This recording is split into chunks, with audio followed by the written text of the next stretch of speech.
use the timeframes to help clarify the situation rather than thinking in isolation of each time frame. Like, okay, what's the weekly order flow? What's the daily order flow? What's the 4-hour order flow?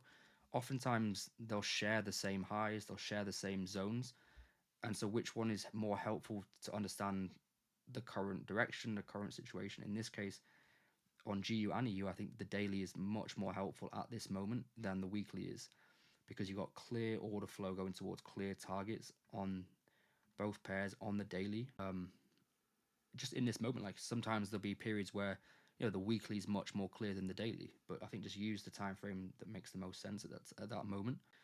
Like it's all the same price, it's just visually presented differently on different time frames, so you can kind of read what it is that's happening. You don't have to think each time frame needs its own order flow, especially when it comes to the higher time frame. Like I'm using the 50-minute as the intraday guide, as the 50-minute order flow is like the bread and butter to trade between higher time frame zones. But the higher time frame zone can, it can be a 4-hour, it can be a daily, it can be a weekly. But the idea is that more often than not, the 4-hour and the 50-minute will give you the trade idea, and these will be trading towards and away from the other time frames. So like the 50-minute will trade towards and away from 4-hour zones, 4-hour zones.